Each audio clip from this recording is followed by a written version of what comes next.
Hey guys, welcome back to Jon's Watch. Today I'm taking a look at a new game called Elegy for a Dead World.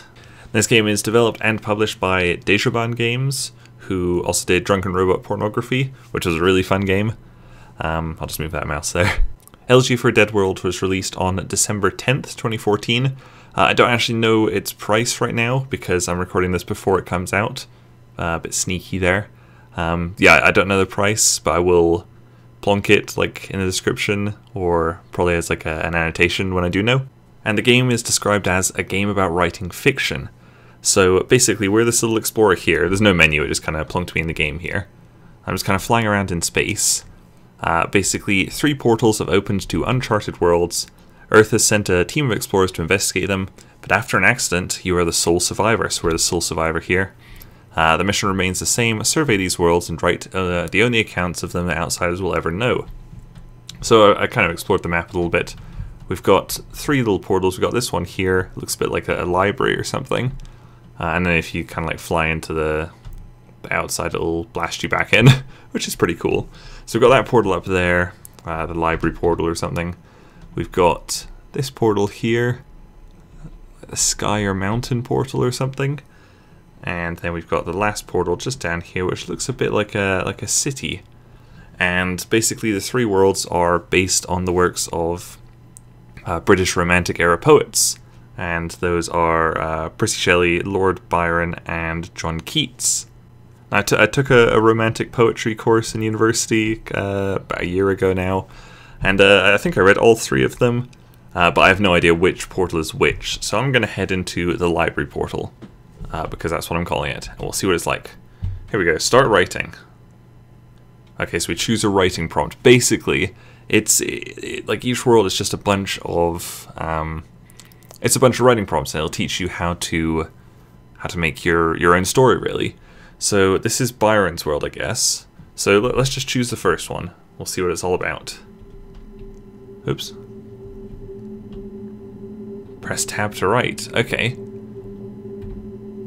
Alright, so we have to write here. They say everything comes to an end. Here in the stand, their first colony.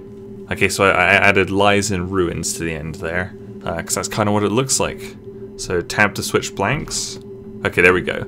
So that one's done, I think. Let's see if that's still there. Yeah, that's still there. Okay, cool. Alright, let's go check out the next one. What's this one going to say? The settlers of Byron's world formed their settlement for far below ground, initially because nightly solar flares caused the settlers to flare up and die. Oh my goodness. Alright, let's keep going. Can we jump? No, we can't jump. We just kind of have to walk along and basically get inspiration from the surroundings. You can hear him breathing there.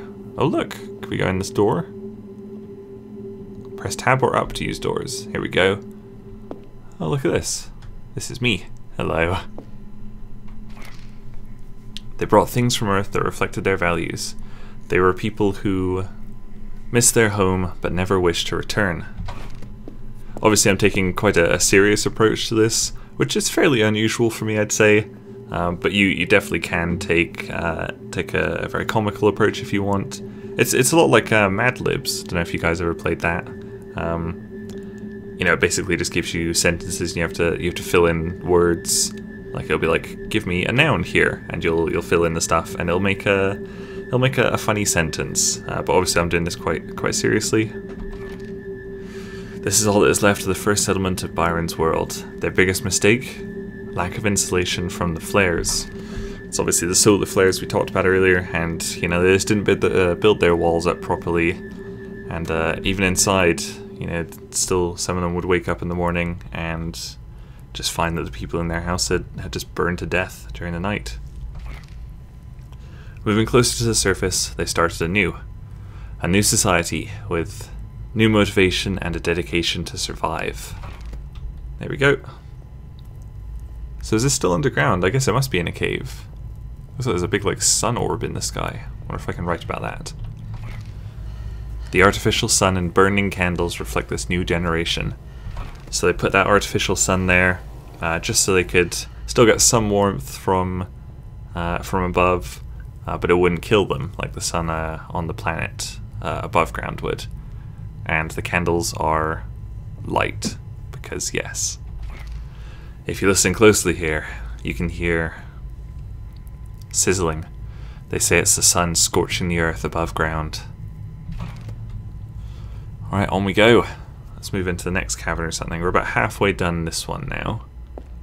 Let's have a look here.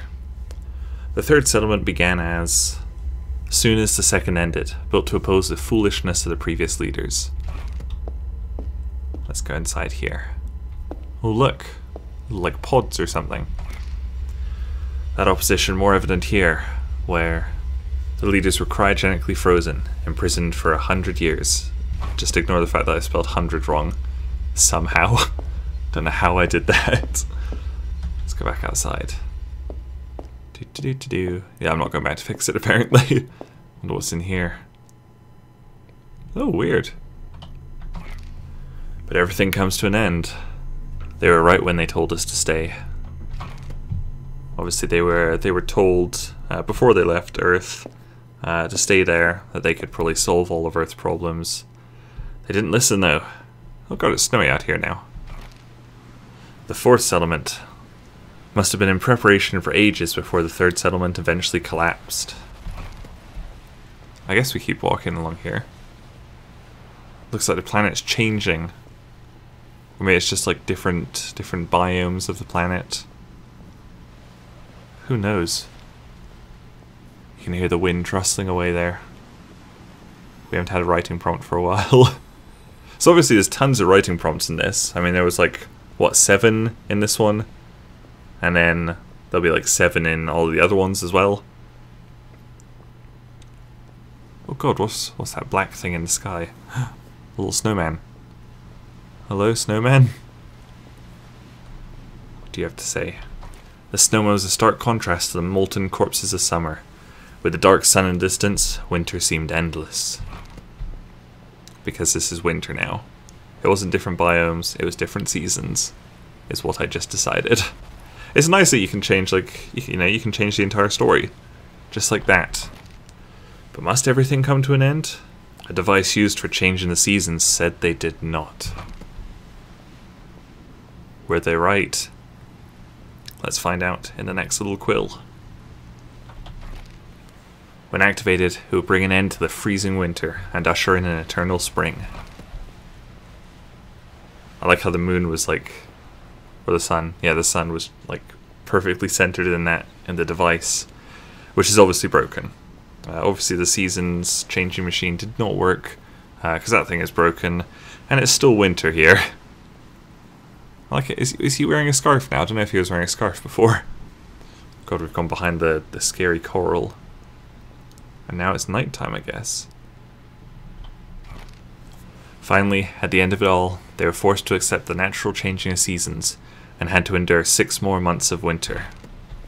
So that's all 15 done.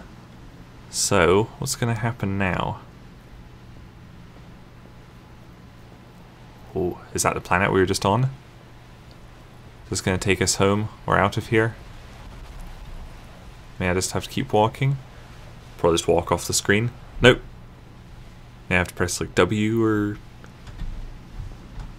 Oh, there we go. Okay, so we can publish our work. Oh, what can we do? We can edit the title. We should call... What should we call it? How do I want to edit it? No. There we go. Quite an obvious title, but I'll call it A Change of Seasons. There we go, by Sir Jon Snow. So if we have a look at the preview... Oh, look at this!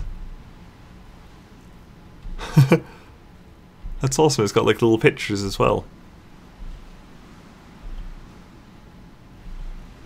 Oh look, you know, cryogenically frozen. Obviously foreshadowing for what was to come in the winter months, the endless winter. I quite like that. How do I publish this? Oh shit. Oh, here we go. Look, we can just pound ahead to the end. Doodaloo. So I want to publish now. Let's see how this works. There we go. My work's been published. Let's have a look at somebody else's work then, shall we? Okay, so this is World 3 Test by... Oh, okay, it's one... I'm not going to commend that. It's one page. Sorry. Let's see if we can find a different one. Okay, here we go. This is called Mapping the Moon by M. Short. Let's read this. 29 pages, holy shit. Initial access inside geothermally heated cave. Some sunlight admitted from above through large glass panes. Air highly regulated here. Diagrams on the inside of the cave subsurface record information about the movement of astronomical bodies that cannot be seen from inside the cave. Several metal-based placards roughly 2.5 meters in height. Performed preliminary survey for archaeological team. Halverson will of course never approve money for survey team, so not sure why I'm bothering. Numerous buildings have been built inside the cave, perhaps for privacy if not for shelter. Statue representing planet's yellow moon. Various writings underneath containing offers and pledges from inhabitants. Well look, this is totally different from mine. How weird. May I missed some writing prompts inside or something. Okay, this is too long, I'm not going to read this. There we go, I just went back and fixed the typo on hundreds that said hundreds. I don't know how I did that. Alright, so here we are back in the world of portals. And yeah, that was a quick look at Elegy for a Dead World. So obviously I only looked at Byron's world. There's still Shelley's world and Keats's world down below. Yeah, I hope you guys enjoyed that. Thank you guys very much for watching, and I'll see you guys later. Bye! Well, I'm in the rocky... I'm by the wormhole. I'm to the left of the wormhole. You okay? Oh, hey!